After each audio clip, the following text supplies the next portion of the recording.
Alright, Pato Uganda omuntu wa wansi mbalamusizzaako baganda bange mwenna gye muwangalya bitundu ebyenjawulo. Kambibazeko gyonna gye mutuusaako engalo. Essaawa ziri 2 zennyini ennaku z'omwezi ziri 23 omwezi guno gwa December omwaka 2021. Mission 2021, it is a mission that is still very possible.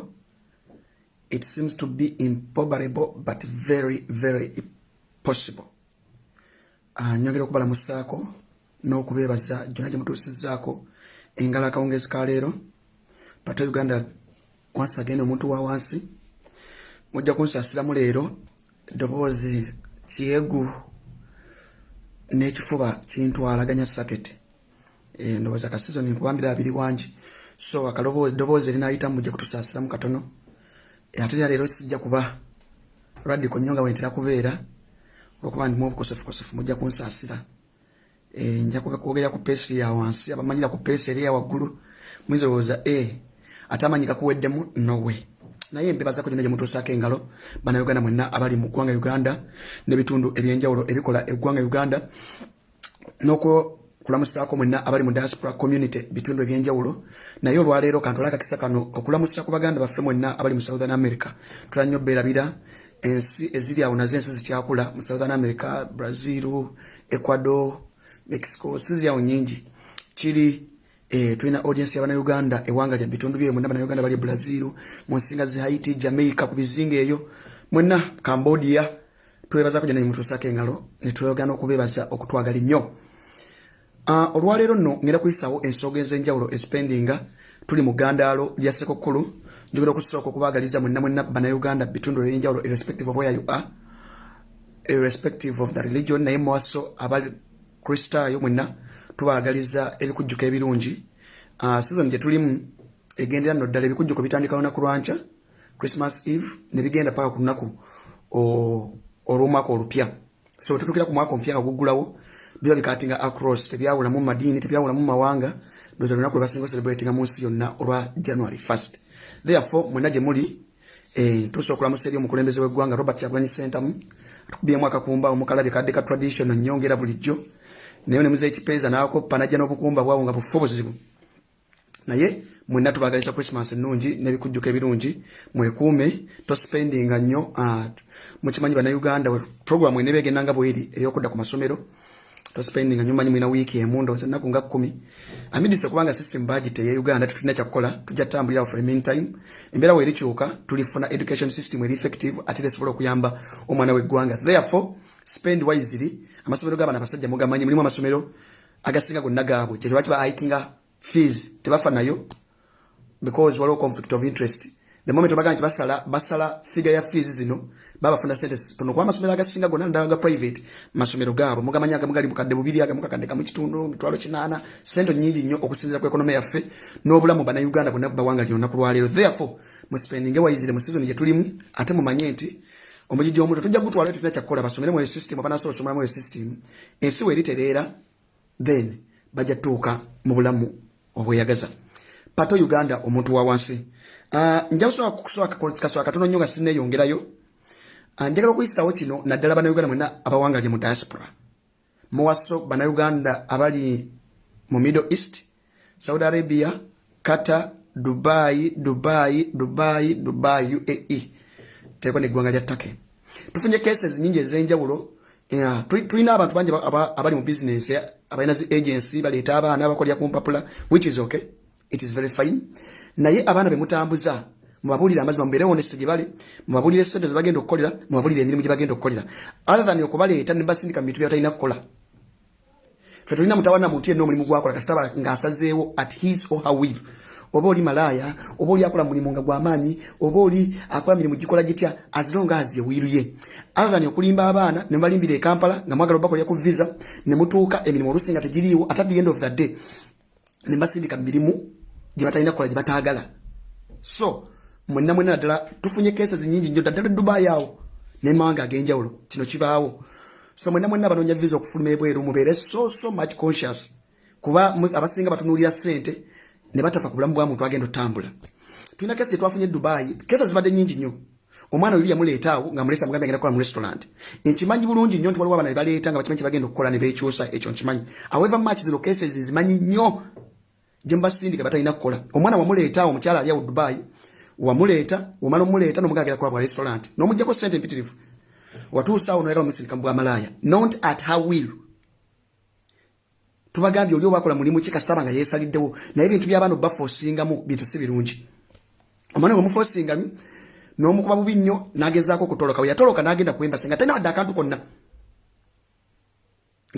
konna wamala otuuka eyo n'akuba omulanga watandika mutiisatiisa wamuggyako ssente z'omugaa genda mukolera mu restaurant so bino ebintu bingi nnyo cases nnyingi nnyo bwe ziti endala bavubuka bali awo Saudi Arabia bana bakomplainingako ekyeneggulo oli akoze ssente zazikoledde omwaka nga mulamba akozeyo kadde busatu akozeyo kadde butaano mwasalawo nti muli mu business yakusindika ssente kuba maloba wa ssente ate muzisindika ne muzibba ne mwebulankanya bino bwe bibawonza abantu bonna bangamba nsooka neefuna amasimu gabwe era mbagamba mpa essimu y'omuntu bwati ne bwati njokere naye omuvubuka omwe naye we namukubira essimu yagiblockinga blockies we namutyako audio namblockinga nentega nekofaami nga ebintu bino byamwogerako bituufu kuba sometimes mba mmanyi waliwo palapase mungi omuntu yenna therefore mulekerawo okubonyaabonya abaana tomulimba mubuulire amazima munsi gy'oyagala mumutwala emirimu egiriyo mubuulire situation eriyo mubuulire expenses zonna aganya okumulimba kati mwenna baagala okutambula kano kakababuulire oli wagamba nti agenda kukolera ku visa oba yabukadde butaano oba yabukadde buna oba yabukadde 15 irrespective of oba wakutwala making sure nti osooka muwako at least 20% oba 10% in that omugambe nti sente zivaayo ngenda okusasula balance wo nga visa emaze kufuluma ate mufune system ezicyekinga kuba nyo omwana wane yakola nakola obukadde bwali 18 bamumujjako namugaba gamba mukolera ku visa ya Canada oli namuferafera mulimu ensezi mukati nga toyiza funa visa yayo nga toliyo ba diplomat bukange bakikola nga toyiza funa visa yayo nga toliyo physically kaweta okulenda bakujjako fingerprints endala nga zitaga biometrics kati bana mweta kubitegero yajja kulima nti oli munsi weta so kufunira visa yebwe tuwende bwati akujjeke senda kule ku mutwe bamugwana okadde 18 kati mbere honest omulala aliye akaba kolede mwaka mulamba ina okadde butaano yakwadde sente zino ozirya omukyalo ono bituka kutali okulya mu studio tujja be exposing uli omukyalo we yagambye omwana kato yaddukira ku kisaawe kati jowani oyo yaddukira ku kisaawe n'amala omwezi mulamba nga simufuna kati namufunye omulaba kankweze n'ebirati ekiraga nti ngenda kufuna ate byolaba no bye twamukoze nawe bengenda okukola owulira tokkiriza nkukwate naye wabula wetu tugenda okukola nga nkukutte ate nga nkimanyi nina okufuna oyo munauganda munne ngenda kukuba enjala nzijjemu yamujjako ssente nkuza Kampala ngenda kufuna jowani gwe tolina okumanya oli fala gwatasaana na kublokinga simu tomanyi ne blokinga simu nga weteeka ku nze gwamanye emyaka gye maze mu Dubai ngenda kufuna nja kufuna we wanisa abasajja abakuzina abakututta abakuzina ebyobwerere botamanya abatakujja Kampala ngenda kukufuna ebyo bengenda okukola expect that nga nfunye nti mugalo zange 5 kale teyakomyawo namusindikira akatambi nga ino omwana omulamu na Uganda gwayambudde engoye ngali mu mutulugunya saka kalaba gundi ku media kalabika bubi nnyo n'akamusindikiraako okumutiisatiisa n'okumugamba nti akomewo naye bino abana Uganda bacce muliko notuka okwambula munno n'omwambula engwe n'otandika omukuba olwa ssente therefore eno alamu egende rimwe n'abana Uganda mwenna abasomba abaana mbatwala mu diaspora mbatwala bafunya mirimu oba omanya emirimu tegiriiyo tolimba baana womanyi kye wamugamba okukola tokirina tomuforcing akola mulimu gw'otamusindikako musindike mulimu at his or her will kubanga buferefere buli awo mu Dubai buferefere buli awo mu Middle East bufera abaana okubako sente zaabwe mwenna e business bonna bagirimu tebali honest wadde therefore kyembagamba bye babbako sente mukitegeere oli waganda agenda kukolera ku visa muweeko 20% muweeko 10% the moment wakusuubira visa yo mumaleeyo bino byagamba sasulako 80 sasulako ku 90 kube ku mutwe endala mutegeere ensi z'ogenda mwezi nti zeetaga physical presence tebatusobola kunoonyeza visa nga toliyo unless we diplomat obange wena red passport so amupitedde obuyitizi mukitegeere baganda bange kati kantandike tugenda kwogera ku nsonga ez'enjawulo bintu bijja bigenda mu maaso mu ggwanga Uganda njagala obategeeza bana Uganda mwenna mulekeraabo okusyalinga buli nonsense gw'ofuna mu ssimu yo naddala ow'abanyambi buli kantu kofuna kola baka kuba Kyagulanyi noma bali ku mission yani OSHER ngano tubuza ate kati ono ate bichi ebikyala kyala ebiryawo ebina group awe ebyawo UK yo omwami ogummanyi kati mutegere kino njagala bazza mabega musoka mu kitegeere nti media company mu ggwanga Uganda is captured by the state. Era mukitegere 80% of media companies mu ggwanga Uganda zemulwaza nti zili private, zili owned by state operatives na propagandist ba tabayisirwa. Kati mu kino we ba capturing media ye Kampala bakwata ggwanga Uganda batandika ditambuliza ku bulimba propaganda malice ne blackmail mu divisions. Mu kino companies zonna ezamawulire ezempapula TV, radio station, voices, or voice of Nakaseke, voice of whatever, na double TV, radio station of Obulimu, up country. Wali captured, bwana niko kulimba bana Uganda, bana Uganda bashiftinga. Era ndabagamba, chemical ari Fred Lumbuye mu kubyamu kwasa. Tayinja yayine kibinje cyaba yikira ya training, no way. Wala it is the power of the mouth. Yali akwesa mu mwago ku exposing abana basajja.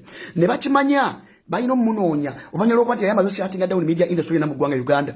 No bunyati nyati bono fere bali bamacho plantinga kato chabuliriza nga bawuliza ye olwa credible information yali deliveringa mu bye twayita mu nasakala bidda mu alimanya mission yene we yagana ndibageza ko kwita makuba agenja ulugondage bakute basegirinya emizanyo tabisa jenzazanya ogeza kutanishingiria lya Kyagulanyi ne bigana nibateka ubu platforms obwenja ulo operating bwa ba propagandist batu abayisirwa obwenja ulo banayuga ne babugoba ne Twitter neta ndiko buantinga Facebook neta ndiko buantinga ne bukwashinga down muchino bali no kunonya blog obwenja ulo buli bitundu ebyenja ulo babukuba musindi butandiko kogera ebintu byekisiru no kutanishinga ebinya lya Kyagulanyi center mu. Therefore byamula bebigena maso nabaga buli chola bekigena maso webuze nyo timing yacho timing kintu kikulu nnyo ka group kono mumba tutu katika mbagambe kino obukutukutu bone mulabe Kampala waliwe mikutu mingi gyatandika nga giri legit nga giri credible abana okokya ku sente zaabwe ku YouTube alongo da wena giri capture babwa sente okutandika framing a debate n'okukyaza propagandist ba tabayiswa bagezeeko kulaba batanishinga erinya lya Kyagulanyi center mu Robert muchino akabinja kala bagomba tutu banaye mwalabe sigera ku mentioning ya muntu n'ogwa kubanga mu lutalo lwonna olwaba blogger lwemmanyi abayagala ojwa no mentioning erinya lye asawunigeze nya mutandika okwalika naye sira ngenda ku mentioning erinya lye abayagala the moment wa attacking omuntu yenna mujje wano tandiko mu discuss gaguni ne gundi yakola bwati apikinge leka abafuba zike bafuba nabwe all the non living things abafa leka bafe kataka group konake mwa bakanye Kampala aka meeting abono obusirusiru bonna obujeka ka group akona kali well facilitated by the state ye group yemu eyo mujega ali London UK ye group yemu eyo. So byonna bakola sawa zino mwebuze lwachi message bayisa bagisa at the same time katota wana just unfollow unlike don't share kwa buzibu mufuna atenda byo kana atenda abasajja kibagamba don't waste your time bali lizinga wiki bili ezuwedde bali lizinga milioni 8 okufacilitate ngabo n'obusajja bonna ka group konna kafafa gana da don't waste your time on them lutabayisirwa okite kwa obusajja obunyabi bwalina mu kibuga Kampala bali lizinga milioni 8 ne bazi distributing ambasajja bano bo tanishinga erinya lya Kyagulanyi mu Uganda ni community olivanya lokuzanya omuzannyo gw'okwegenya lya Kyagulanyi dikubo divunza bana Uganda bagano be impressing wiki bili ya mabega bali lizinga milioni 8 ne bagana bazi distributing nabo obusajja bugezeko teka on narrative neyo kuba Kyagulanyi ye group yemwe yo mujega ali UK kwa gwebuze kubizibya nabe tulina why should someone be spending the entire year mbasomesa federalism why it is okay kusomesa abantu system ngayo zikola system za democracy constitutionalism na ye but as of now is it a problem of Uganda primary things first kataweza kuleta bili secondary tuino muzimu tuino muumba tutu tuino muzimu wangu twagala okujjawo kati omuntu yenna kulima mbwa akuzaya akusomesa eri ababu mayanja akusomesa nyama na mwezi mulamba akusomesa federal sawa zino akusomesa constitutionalism sawa zino akusomesa rule of law yes we need them but as of now let's first deal with major issues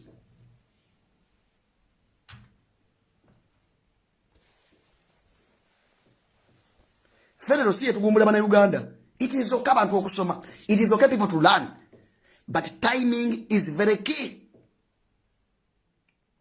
So, kuba mwe abanegera bo baganye byonolisa bakatujja tukatuke gundi oli musiru gundo tegera no mentioning kati ba block buli wo mentioning erinya lye wo muwa hype nakomawo naye group zaabwe zonna muzitegedde akabinja konna kati mulimu ba group abalala abali be flat bali ku mulamwa kubali be flat bali ku mulamwa ne bagala nnyo okwe flat bali ku Kyagulanyi nogeza ko tamuza message ya struggle alongo the way struggle ne bagiyamu olukwe kati saa zino baagala okudda Uganda naye munsige bali tebasala kuvaayo kudda Uganda kwa bafiira tebali safe kati bagezaako creating a safe landing bategezaako creating a conducive environment okulaba badde batya Uganda.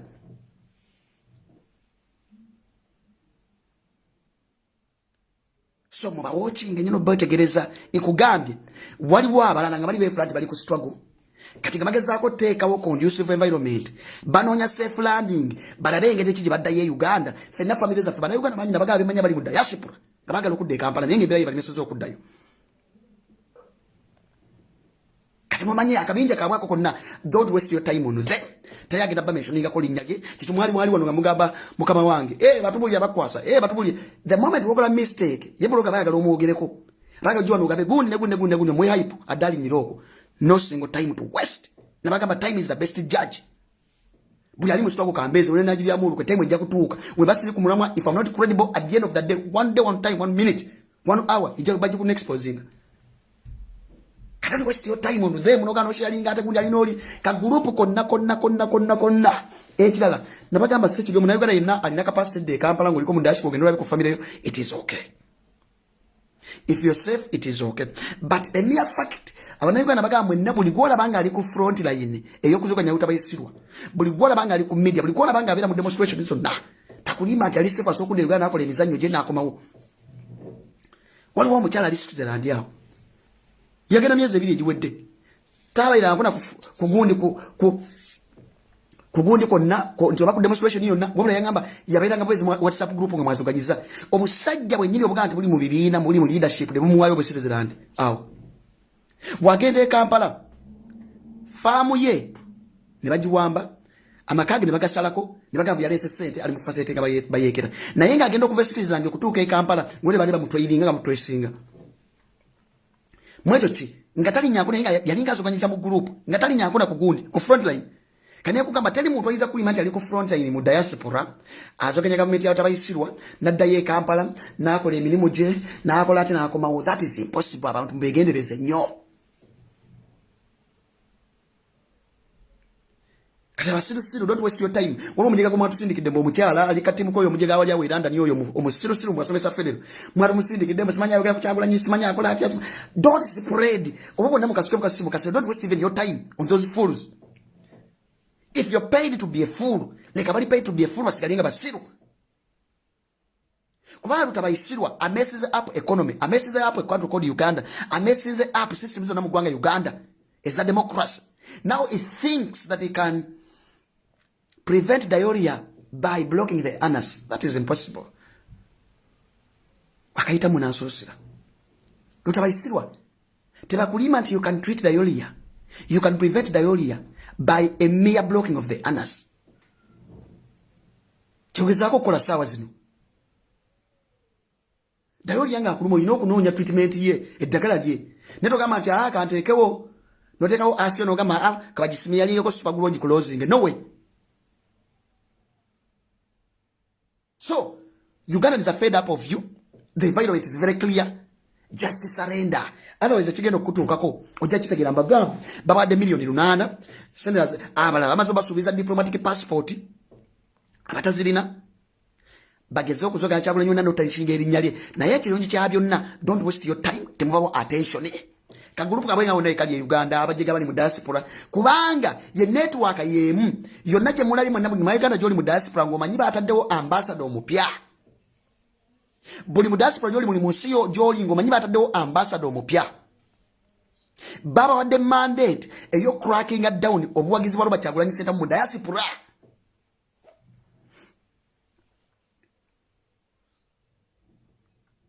mandate gye baba wadde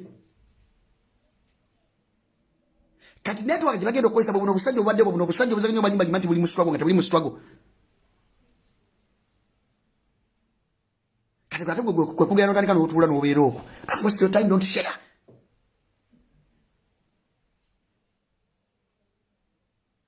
Okitegera baganda bange. So ka group ako konna teri muntu ayinza kulimba ku bizibu bye tulina.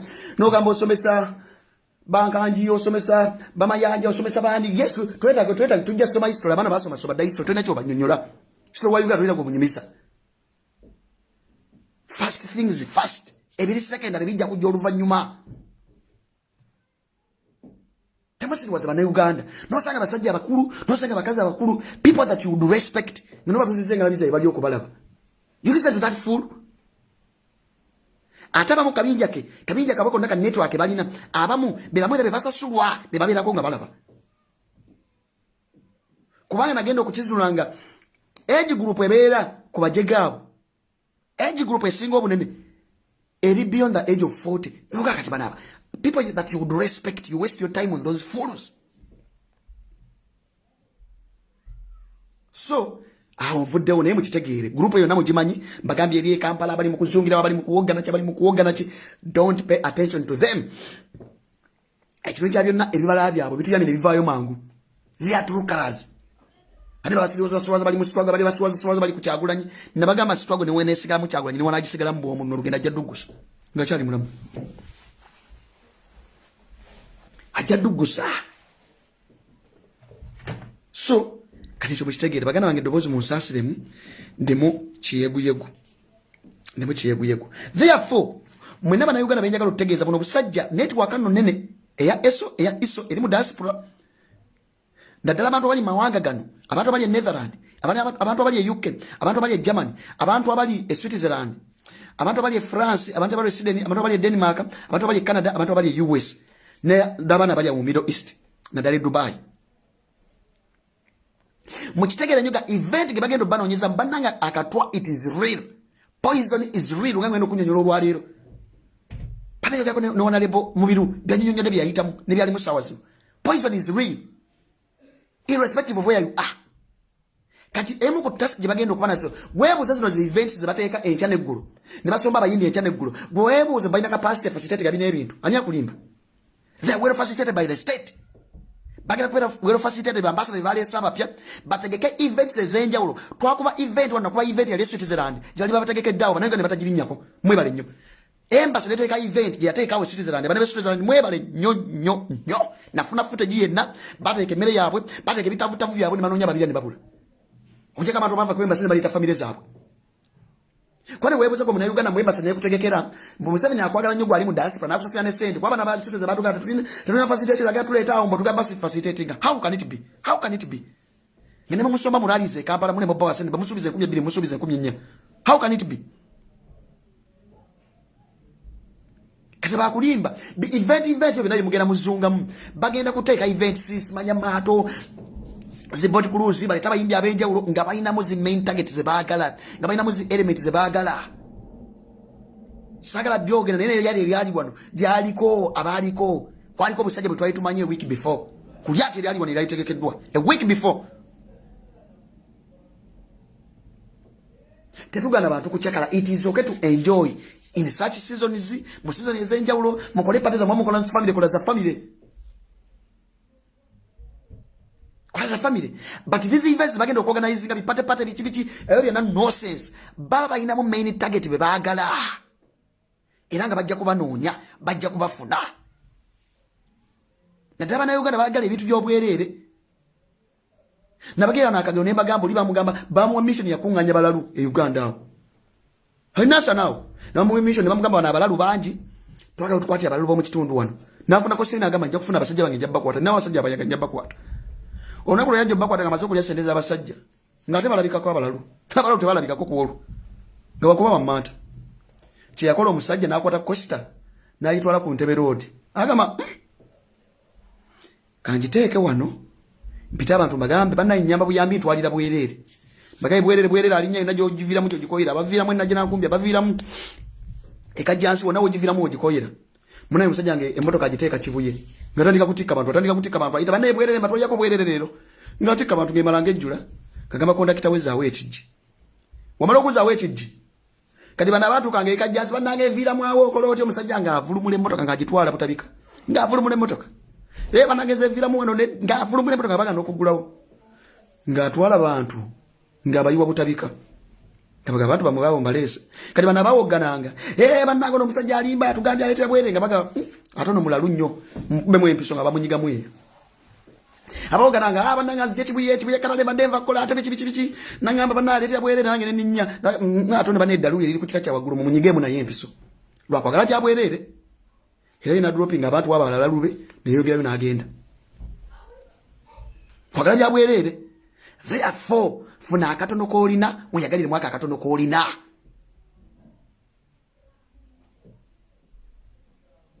buli weyagala ebyobwere oyinza okufuuka ekizimungu ekitakeetegeerekeka fenna tetunatuuka wetwagala bannayuganda bangi bali mu kubonaabona naye sente eyamangu sente ey'ekikulima olya yaki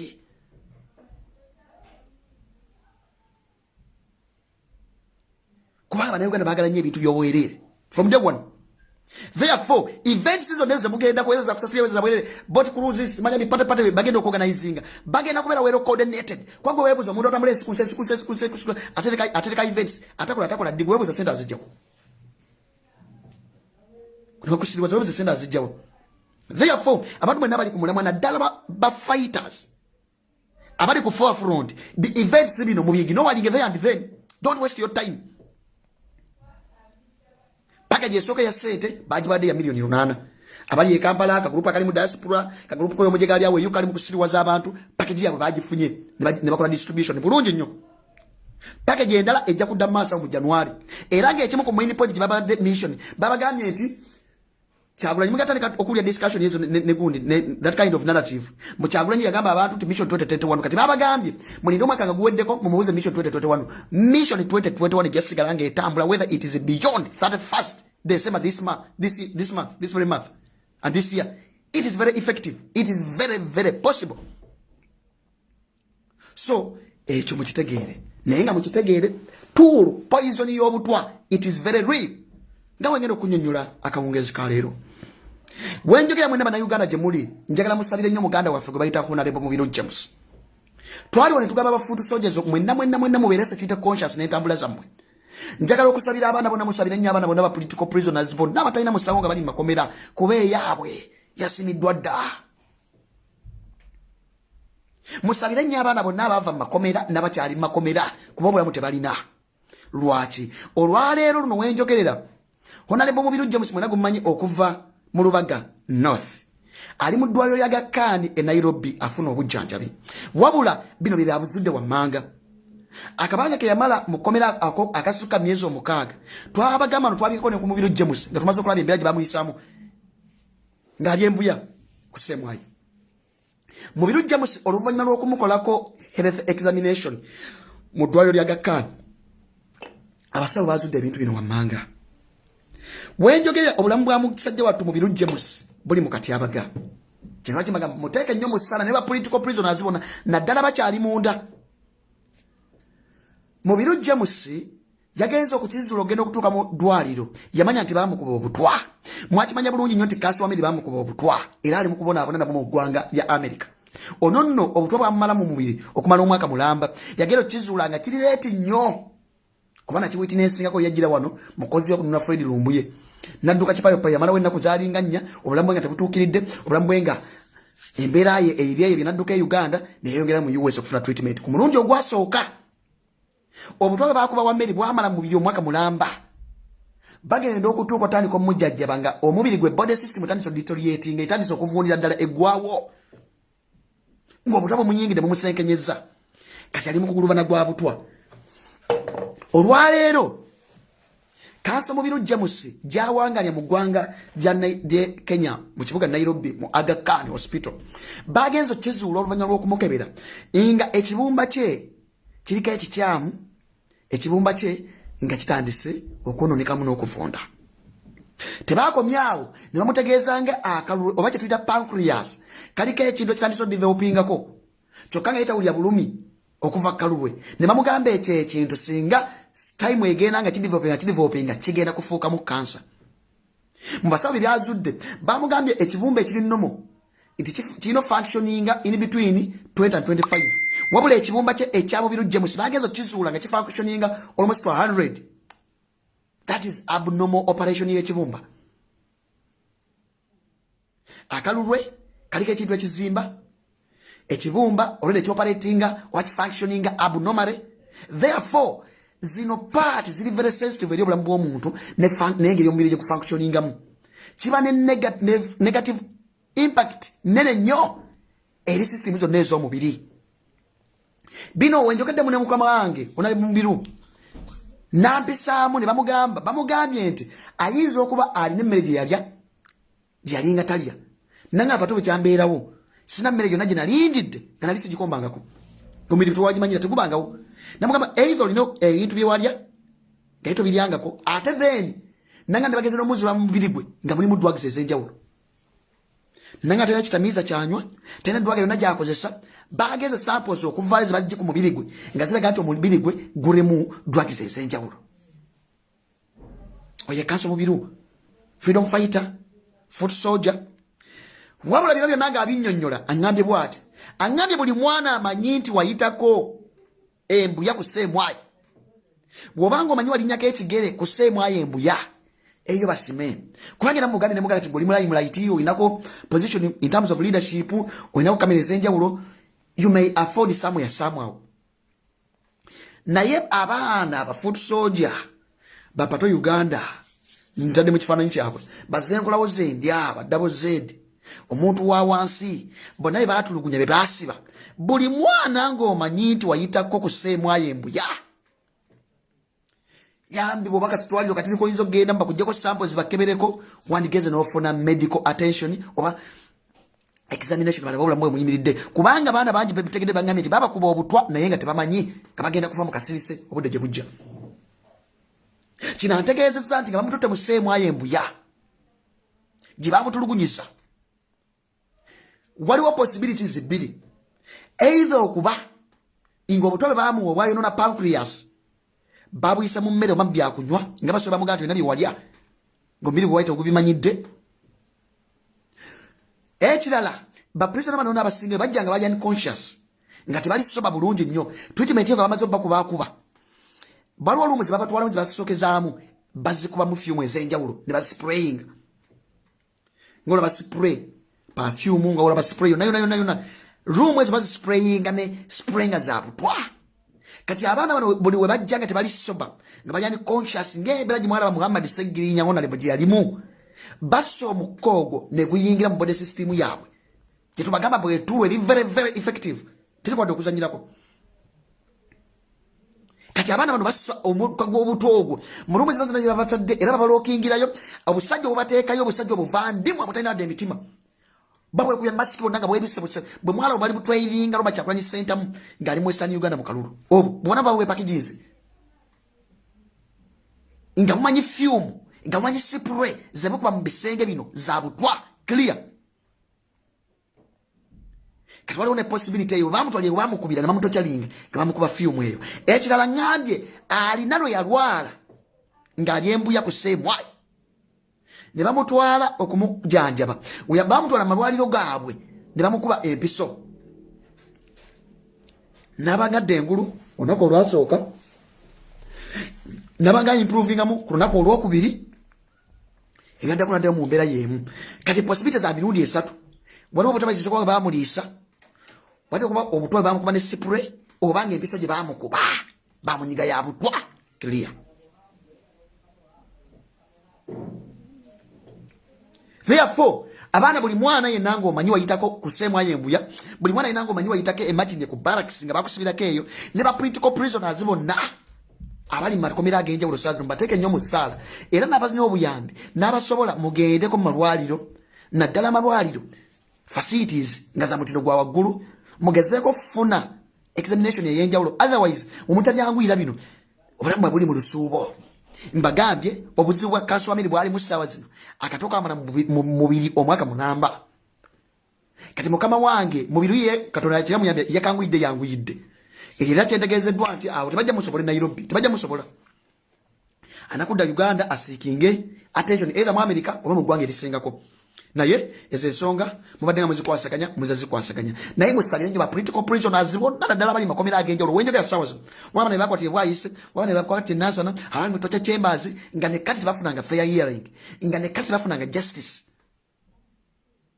So mukitegeere mwenna tubagamba naninga muganda wange yeekolera ko media bwabwe twenda kyogera kwogerayo kipya. The media is already under the capture of the state. Tekyogera kunnyonnyola kipya. Teri emphasis gyogera kukola kwa ezo media zaabwe. They have the capacity okupositioning okuyita mu kintu kyonna kye baagala okupositioningamu. If they can do it in diaspora, what about Uganda? Gye balina control, gye balina access ku buli kintu kyonna. So, muna mukyaziba ku media bwabwe NBC, Smaya, Bugere TV, Smaya, Zuga ne interview bwekisiru. There is no single interview gyogenda okukola. Gyogenda zunga mu studio bwabwe, gyogenda bazungira wambo kola interview. Kyogenda kipya kyogenda bagamba. Mainstream media, Uganda media industry mugibuukireko ddala. Ddala nga wokiwulira. So, ekyo mukitegeera. Mulimu n'abasinga baba tracinga, baba monitoring entambula zammwe. Bulungi nnyo. So, ensonga nayo manjirekeddaawo. Muganda wange mu birujje muse katumuteeke mu ssaala akyali Nairobi ayinza okubeera discharge ndowooza mu January bagezaako ku maintaining just maintenance nze jjajja kuba seekinga attention ndowooza mu ggwanga erisingako awo.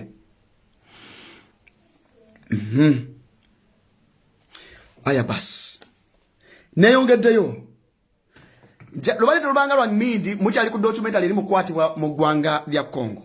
Kambagambe kino lutabayiswa kyali mukola mu ggwanga lya Congo ali kukwata documentary. Ali ku documentary yaleta bafumiru bali ku movie gye bakwataawo bali mu kuzannya katemba waabwe. Yano sajja ba media nabuteekaawo bali mu kuzannya katemba waabwe mu ggwanga lya Congo. Naye oluvannyuma lw'akakibozi lutabayiswa n'ebikolo bino byonna mu nsi yonna. Ensi yamugwamu, UN yamugwamu, buli omu yamutegeramu omuzannyo gwe. Oluvannyuma lw'okukola omuzannyo guno nalowooza agenda sika attention ya Western Forces. Agenda sika attention ya human rights organization eziri ku mutindo gw'ensi yonna. Bagezeko facilitating a deal gyaliko okuzannya Congo. Bonna ne bagaana. Yakyusizza obwanga. Mu kino kye yakoze kwe kukozesa influence ye ne control gy'alina ku bakulembeze abatwala amawanga g'omu East African region. Olunaku lwajjo n'ayita virtual meeting eya president b'amawanga ag'enjawulo. Kwabaddeko president w'eggwanga lya Kenya, kwabaddeko president w'eggwanga lya Tanzania, kwabaddeko president w'eggwanga erya Rwanda kussa n'erya Burundi.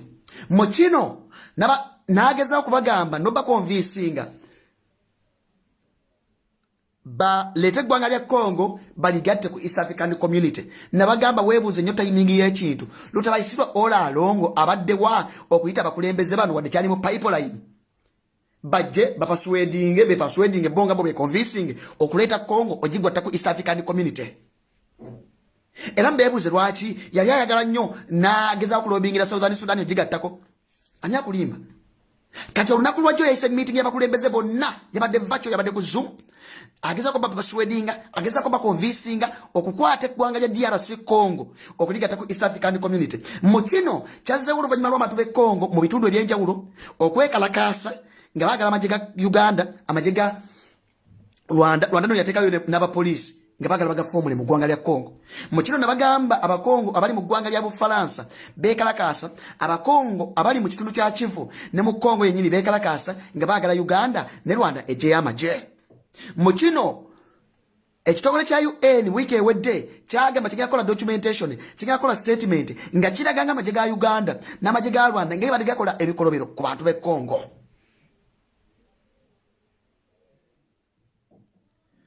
Oh, you mute video voice pulika gati kuli voice simanyi bateriiko. Ndabaka bagamba nti no voice simanyi oba voice teriiko baganda bange. Simanyi oba voice teriiko waliwo bagamba nti ddoboozi bali li mute oba kweri oba ndikiriya mu ntegeeze baganda bange.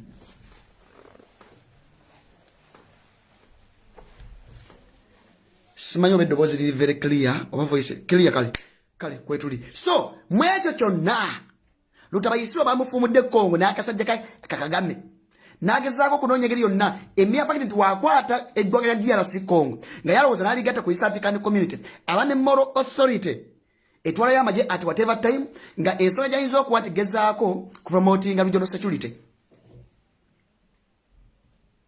Ensonga gy'agezaako okuwa kwe kuyita meeting gye babaddeko jjo ku virtual nga agezaako sika area Western Forces zonna international human rights organization zonna ziganye okujja ku board ziganye okukkiriza omuzannyo gwe. Oluvannyuma lw'okulaba ebyali Congo, oluvannyuma lw'okulaba ebyali Southern Sudan, oluvannyuma lw'okulaba ebyali Somalia, oluvannyuma lw'okulaba yonna yonna nga nabayeekera obubinja bwanjawulo bwabayeekera bakimanyi bulungi nnyo yabadde abusupplyinga ebyokulwanyisa. Ne bagenda okujja ku board. Kati mu kino n'akyusa omuzannyo. Ye meeting gye yeesawo olunaku lwa jjo. Wekitabe kyawala ku lunaku lwa Monday oba ku lunaku lwa Saturday Mukama wange bonna bataliiwo. Ngenda kujja ne documentary eno yonna tubakube mu angle west nga tuli ku bubinja bw'abayeekera bw'obadde planting yonna tukube mu angle zonna. Tulina kijja tunyumiza. So ezo ensonga eziri e Congo zaatuliidinzeewa. Abantu mwenna abali e UK njagala okubategeeza kano kankayiseewo katono. Munnabitone era omwana wa struggle Dr. Bitone ali awo e UK.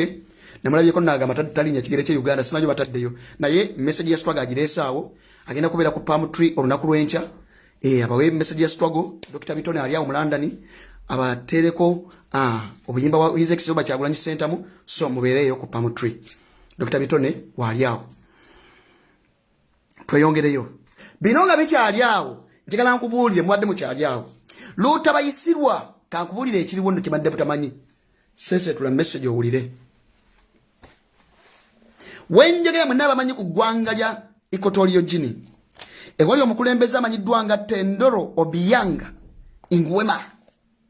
Omusajja ono Nguema munywanyi gwa Lutabayisirwa ng'era amaze mu bukulembeze okumala emyaka 40. Lutabayisirwa wenjogera yapachesinze mansion mu ggwanga lya Equatorial Guinea. Wuliriza bulungi nnyo. Lutabayisirwa yapachesinze mansion mu ggwanga lya Equatorial Guinea ng'eri mu bukadde bwa $10. Zesimbi za Uganda ng'obuwumbi 35. Mu kino nga mansion eno gyapachesinze mu ggwanga lya Equatorial Guinea erimu buli kimu, erimu swimming pool, erimu facilities zonna. Lwaki? Oluvannyuma lw'okuba nti muzeyizedde enkeesa lukya buli lwabala lwe lukya.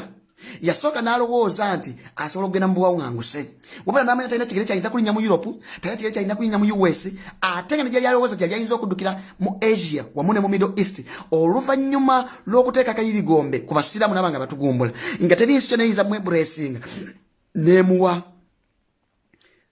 butuuze eyo ng'ageze mu exile.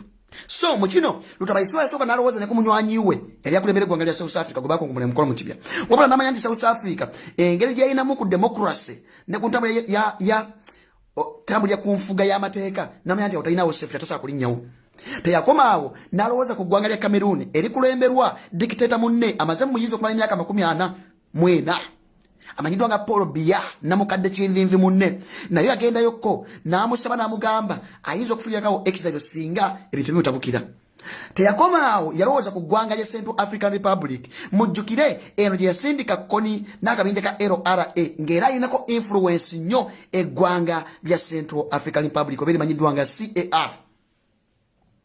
Bino bina wabirowoozaako yakubira mukulembeze munne essimu amanyiddwa nga dictator munne ow'eggwanga lya Equatorial Guinea amajiddwa nga Tendoro Obianga n'amugamba nti singa nembeera embijjirira singa abantu bankukumula omukono mu kibya oba singa bawe ekiriwo nga nina kudduka nyamba budambe mudamyekaawo. Mujjukire omukulembeze Milton Obote yafiira mu buwaŋŋanguzi. Mujjukire omukulembeze omwagazi w'abangi Idi Amin Dada yafiira mu buwaŋŋanguzi eri mu Bawarabu. Mu kino mukimanyi ekyatuuka ku musajja gwe bayita Blasio Compaore. Blasio Compaore yatta munywanyi we yali omukulembeze w'eggwanga lya Burkina Faso. Omusajja gwe baagala ennyo mu nsi yonna, omu ku ba revolutionaries, omu ku ba agents abaccenje basinga mu nsi yonna abantu be celebrating, gwe mumanyi nga Thomas Sankara okuva mu ggwanga lya Burkina Faso. Omusajja ono Blasio Compaore bwe baakulira mu nnyumba y'emu yali munywanyi nga mufudde vice president. Yategeka olukwe nga bali mu meeting mu myaka gy'ekyenda n'amusindirira amasasi ne group ye yonna. Thomas Sankara eyali atandise okukyusa eggwanga lya Burkina Faso ng'era yayiwa n'erinnya lya Burkina Faso ng'abantu beeyagala ensi etandise okukyuka yamanako ku kulembeze ndowooza emyaka gyali ena. Blasio Compaore munywanyi we n'amukuba amanda n'amugyawo. Bannansi ne bakyawa Blasio Compaore n'afugira eggwanga lino ku mukono gw'ekyuma okutuuka mwaka gwa 2014. Bannansi ba Burkina Faso bwe bamukunkumula omukono mu kibya Blasio Compaore n'addukira mu ggwanga lya Ivory Coast. Era emisango gyonna egy'okutibumbula Thomas Sankara gyalina mu kooti z'omu Burkina Faso emisango gyonna gyalina mu ICC omusajja wa Ivory Coast yamudduseeyo n'agendayo nga refugee neyeekwekweyo kati kyekintu kyekimu eyo nkuyisizaayo okukulaga Lutabaisirwa kyayagala okukola macho gyaguze mu Equatorial Guinea singa embeera mutabukira singa kyonna ekibaawo kibaawo abasajja batandise mwanti nga mission gyetugendako bitwabo gye bagambye Lutabaisirwa alowooza nti akyayinza okuddukira mu Equatorial Guinea neyeekwekeeyo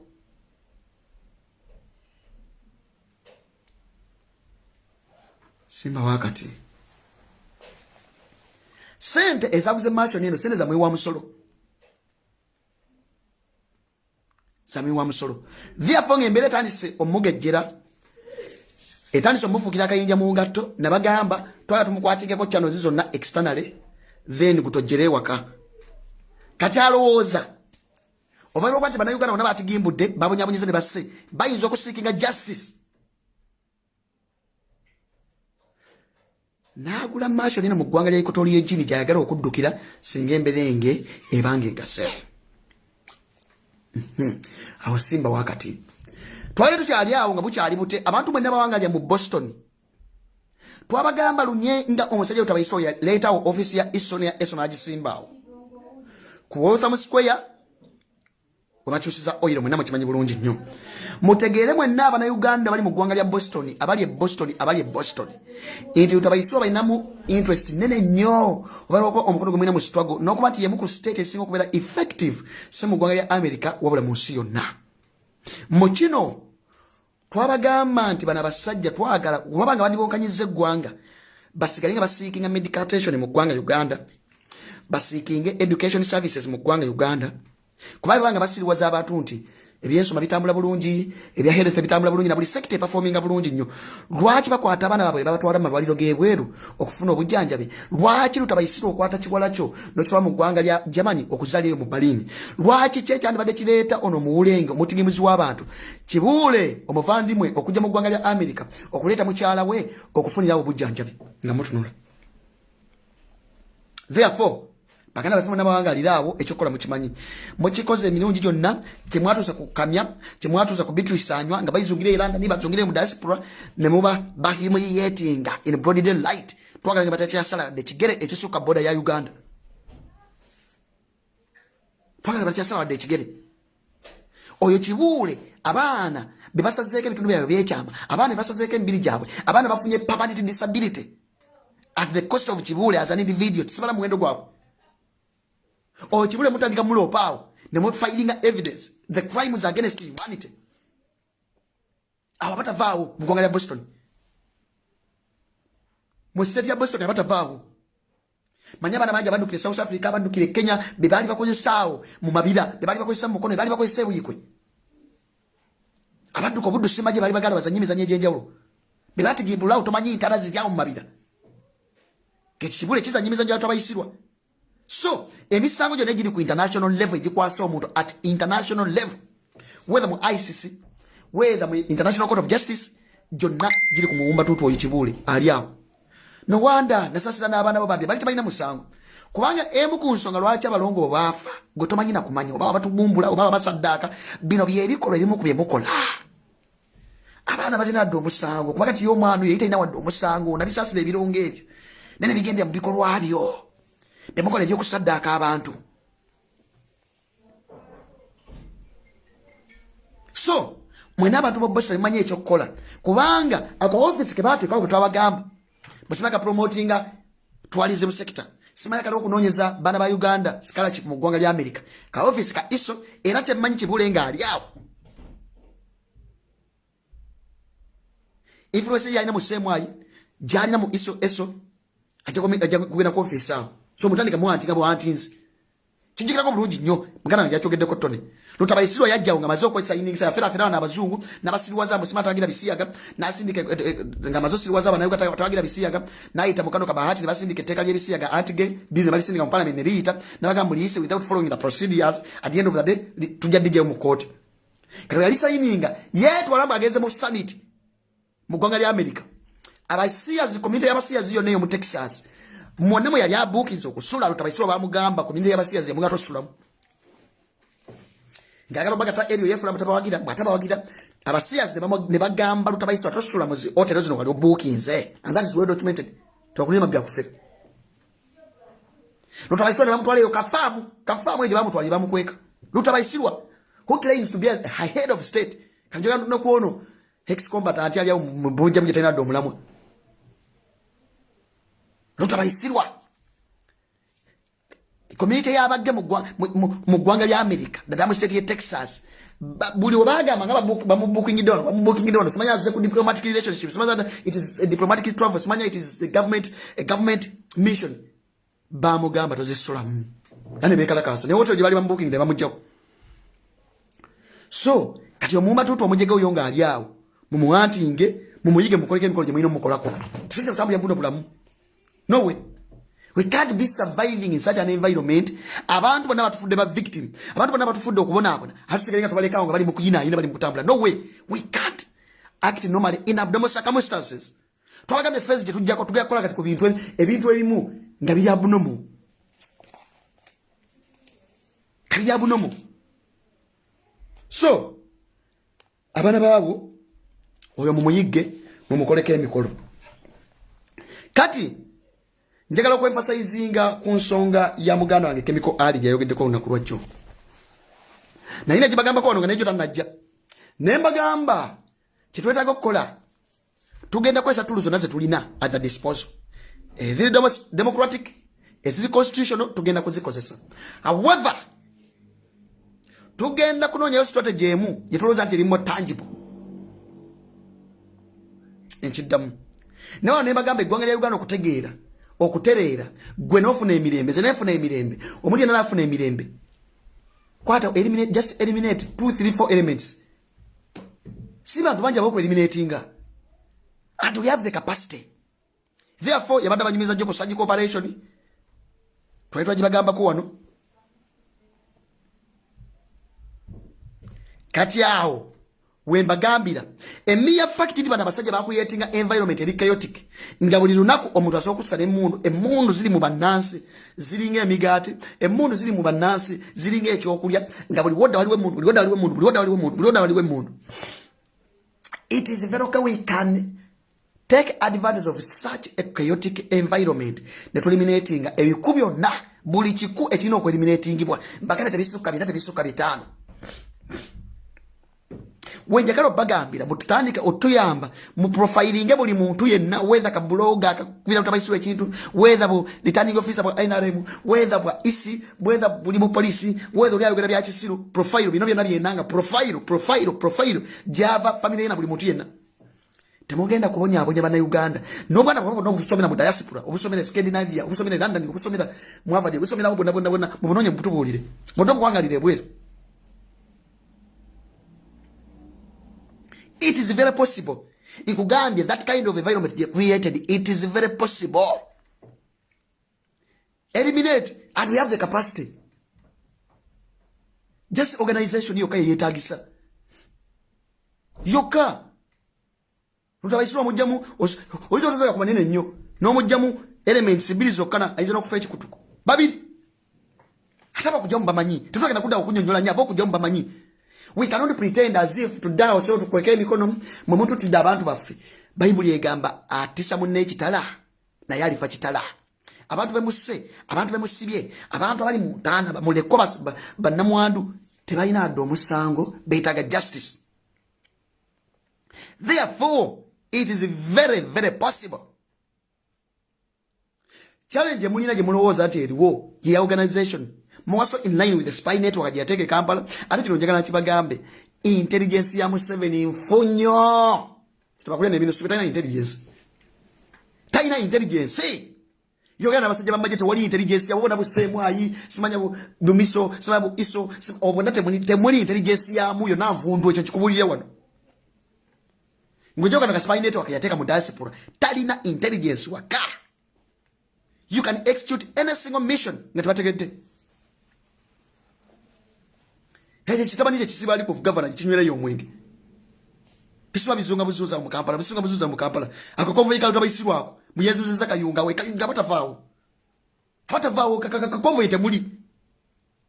Obuba bwalina obusensinga mbwe obusensinga ebyuma ebiri mu area busensinga mu kilomita ezisuka wa 3 okuva ne wali obuba bwalina mu konvoyi gyatambula nabwo obusensinga kwalina obuuma bwe yajja e Russia obusensinga ebyuma byonna amuzi zonna eziri mu kitundu wabeera tebisuka de mita 3 tichuka kigambe tebisuka de mita 3 eyo konvoyi yenga kulina kitoyi kye ngoje ko bana bamubeera kwe babane zomba bokka. And it is very possible. Goto wamala bayagana mukazi wagenda ku parliament wali. Ne tambula zo nakati batya butitizi. Buli ayogera byekisulu.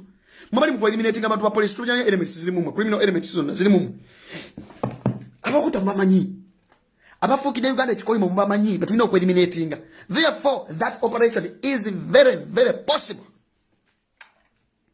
It can spark a revolution within a blink of an eye. Namuteka obutesimbira ngeri koyotike. Abagezako kulwanira pale balwanira power awoka you can engage all the other stakeholders. Nituleze kwa nituliza mulayi. Twabirowoza nako na intelligence. Twabirowoza nako. Intelligence yatu abayisiwe is so fuck. Therefore byatu byakwekwa tabwekwaso. Emia finance ina spy network wonna. Tosa ku engaging abantu bonna ite mukimanyi mu diaspora ne wa. Yabateka mu bunyampi. Mwefune bantu basatu bantu bana contact. Mumbote butimuli banyampi kwana banyampi bamanyi banji. Alizo contactinga. Mwefu nawo mufasite mission buli omuwe kwato omuntu omuwe kwate gundi. Abantu bali mu US. Abantu bali mu UK. Abantu abamu tunyabana Uganda banje basavinga majage enjawulo. Banje basavinga majage enjawulo. Nonga tulina capacity. Bana Uganda basavinga maje gense zenjawulo. Nonga tulina capacity ngamya kulimba. So tusokoyesa advantage tulina. Abana betulina bitongole byenjawulo. In terms of mobilizing resources, in terms of money and machinery. Without underestimating all the other efforts ngayo nabagamba tulizo nezisigadde endala tetusandestimating tusiga tuzikozesa kati eno yo twagalange litangi bo ofire ku muntu munekala afire ku muntu secretly you don't expose anything body light bakirabira muntu kyaguddewo mweminating eva mwe mukola mission yako kiro nemugaye kiro kimu twagala abantu bananga kabalitale ne mu extracting ko basatu ababiri ne bagana Mwamukoze omulimu. So, kali mwena mwekwate ate bajibuzaako ate mission Pato mwekwate.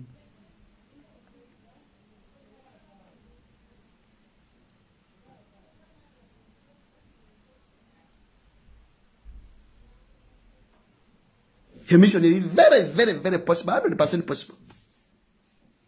Ate tukoze ate banange ate Uganda ate moto ate pedde mwamanyi ero sisawa yakaba we have no time to waste obona obusirisi ngono butaina de security jabu kuba kadingiti ka tobasiwa eliminate and execute bajategera bagera baje izo tamla byona ebigumba tutu byatwala ko byona bibajjo byona kafaku nalyo yina kavujenge bage izo tamla waliwo kisaya kikulu basajja gamu bage izo tamla mu public atabaina bakuma. The moment you side with a dictator, no leka wiru yabantu, you have to face the repercussions. There's no time to waste, man.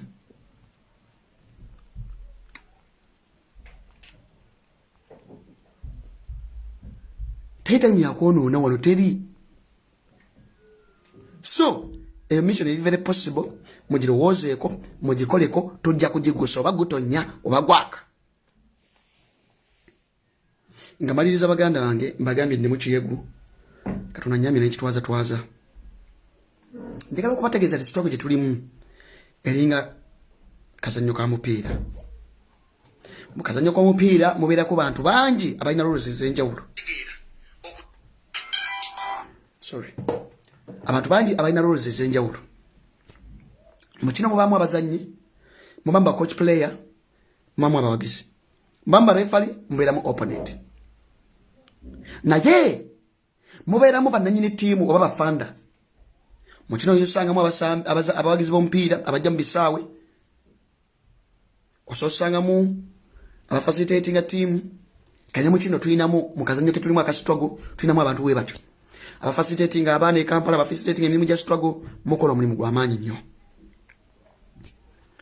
kyokka tubaako ne technical wing ekwasaganya emirimu gya ttiimu ng'eyo kanya mu struggle muno tulinamu technical ttiimu eyo kati eyo gyenyiza twalanga secretariat eyabakulembeze abategeera ttiimu abatransakitinga kino nakino era bano bakola omuzannyo omulimu gw'amaanyi nnyo kati wano mwetubeerera ne ttiimu endala y'abacoach abeera balungi ennyo era bano nga bakola omukulembeze head coach omu bw'atyo bamanager mu kino nga mu struggle gye tulimu kwe tuyinza twalanga oyo tuyinza twalanga Robert Kyagulanyi Ssentamu nga head coach ono yategeera ttiimu yasalawo yekola final decision abeera afuna teri coach yenna mu muzannyo gw'omupiira abeera afuna advices ez'enjawulo bagezaako mu advising kino tukolewo tuwere n'akola decision yesembayo kati ekyo ne Robert Kyagulanyi Ssentamu kyakola asikinga advice ez'enjawulo okuva mu stakeholders ab'enjawulo n'executing omuzannyo n'akola decisions ezisembayo kyokka osobola okusanga abacoach abamu betuyita abacoach player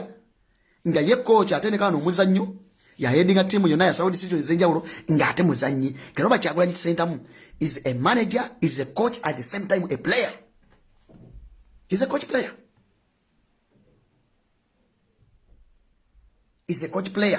Awe ebiragiro ate genda kukisaayo kwali. Era mukimanyi bulungi nnyo abawagizi b'omupiira. Oli asobola okuba nga manager nga coach at the same time nga n'okuzannyazannya mwakirako mu Southampton rather mu Middlesbrough Southgate yakolako nga coach nga ate muzannyi. Sikati Robert Kyagulanyi Ssentamu. Kyokka ku kisaawe tubeerako n'abazannyi ab'enjawulo. Tubeerako ne position ya goalkeeper. Tubeerako ne ba defenders, tubeerako ne ba midfielders, tubeerako ne ba striker oba tuyita ba forward. Mu kino nga mwenna abasinga muli mu bazannyi abalala ba cheerleaders ba spectators nabo bakola contribution yaabwe era tubaagala nnyo bawa tiimu morale kati abazannyi ba defender babaawo okulaba nga ba defendinga goal obutanywa oba omupiira obutatuuka ku keeper era department zonna zibeera okubeera nga ziwero balanced ate midfield yo ewa defense cover naye batayagala midfield gye exposinga bantu kugituukako mu kino tulina abazannyi ab'enjawulo nti kati nga ba defender wetuyinza otwala kati be bantu gwe avaayo ku defendinga struggle yegwe omuntu avaayo ku defendinga Robert Kyagulanyi Ssentamu yegwe avaayo okuyiwawo omubiri n'okuyonyola bannayuganda ekituufu oba ozannya mu defense ye chemical ali ye blogger ye political activist ali ku mulamwa abazannya mu defense awo ng'agezaako defendinga kyokka tubaako ne midfield nga yerimu abasajja abageza kulaba nga ate ne badefenda tebaba exposing nnyo abasambi ba opponent abo basinga bana ba foot soldiers be bana bali ku kitebe nabo bakola omuzannyo gw'amaanyi nnyo n'omulimu gw'amaanyi nnyo kati bako ne ba striker kati ba striker abeera finisher bamuyita finisher era hize Robert Kyagulanyi Ssentamu aba coach player omuteeka ali ku forward namba 9 olumusaliza omupiira n'akuba mu katimba kyokka tiimu yo esobola okubamu abasibira akapapula kati okunyonyola struggle omupiira n'aguyingiramu nga muzanya n'opponent naye nga yagusibye tujja guwangula be abasajja abeekubajje neyeekubajje neyeeteeba alaba batwala nabajjamu neyeekubajje oba n'atuuka ng'agenda kumaliriza omupiira n'agukuba ku muti abo tubalina bangi beboogera ebitakwatagana bali mu ttiimu y'emu basasulwa akapapula baakasiba nga ssaawa zino struggle baagivaako dda struggle girabirenga ku muzannyo gw'omupiira mu ekyo nga bawagira opponent gw'oba osamba naye nga bayinza n'omusaliza paasi n'ateeba mu kifo ky'okugusaliza musambi munne gwe basambira mu ttiimu y'emu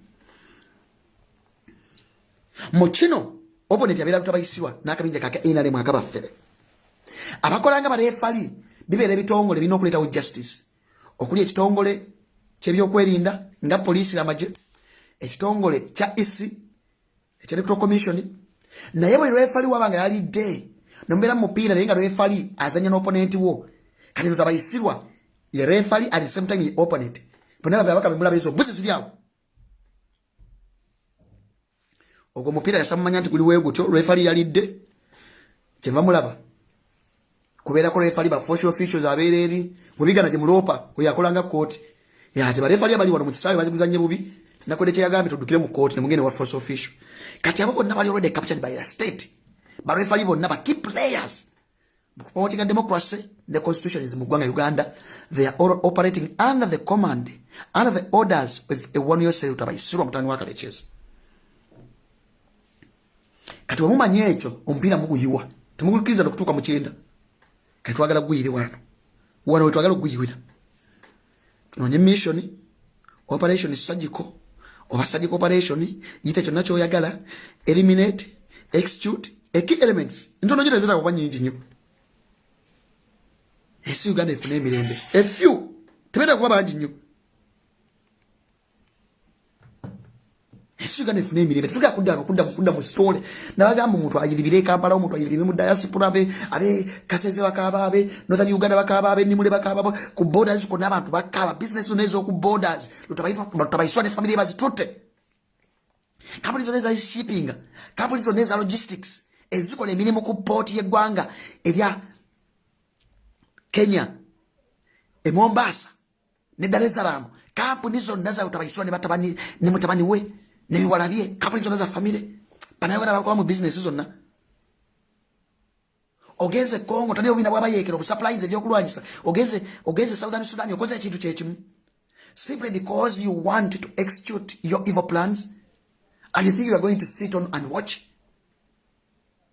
Therefore, that is why we have to engage all the stakeholders, most of those that have been facilitating the wicked behaviors, the wicked actions, the crimes against humanity that have been committed by this notorious regime. There's no time to rest. No way.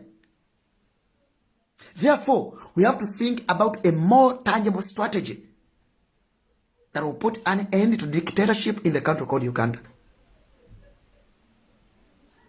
So, everytime focus and move. We shall participate in all the democratic processes. We will not underestimate any single tool at the disposal. Don't pay attention to them more so than Museveni propagandists. Move ku mainstream media, move ku information iva mu Ugandan media industry. Manyono musajja kibwetele yennyini ono musajja mwose musajja kanyamusai. Therefore buli muumba tutu yenna ayino mwana mu diaspora buli muumba tutu yenna nga executing eni mujja utabayisirwa bayina babana bawe basomera mwaga amasomero bayina abana bawe abantu bawe bajja okusikinga medical attention yeyo mubayige buyizi mbasanyewo. We cannot act normally in abnormal circumstances. No way. Therefore bana Uganda mwenna mujja tusasiramu season ezimu zetubaamu ebigambo mu babyabutwa nakyo kate tulina mu season ngeno abantu abandi badde balowooza ku byogenda mu kyalo tubye kunyumya ku bulamu obwenjawulo mu malako mwaka abasiraamu mwenna n'abatali bayisiraamu abakristaayo bali mu festive season wali badde balowooza ku bintu ebyenjawulo naye era tuli mu yiriba struggle na mwenna abatambula temulowooza ati emizanyo gyalo tabayisirwa bagenda mu byalo egy'okutega bbo mwezo baasi gyaweddewo. Temulowooza nti mission ye egy'okutega bbo mu bikujjuka ebyenjawulo naddala ebimalako omwaka teriiwo weeri. Wekiba kisooka wummulira ewaka events ezigenda mu maaso mawanga ag'enjawulo zaalire ku ssimu yo ba ku TV yo otherwise obulamu obuyinza okugenda mu bino ebikujjuko mwakirabako mu 2010 ennaku z'omwezi nga 11 omwezi ogw'omusanvu kyebakola ku Ethiopian village kyebakola ku Lugogo rugby grounds so gino emizanyo gyonna utabayisirwa ya mastering ogizanya era bakyayinza ogikozesa. Therefore bana Uganda mwenna munzikirize mbagalize ebikujjuko ebya season eno ebirungi ebya Christmas wamu nebimalako omwaka Mukama Katonda atukuumire. Pato Uganda omuntu wa wansi for God and my country.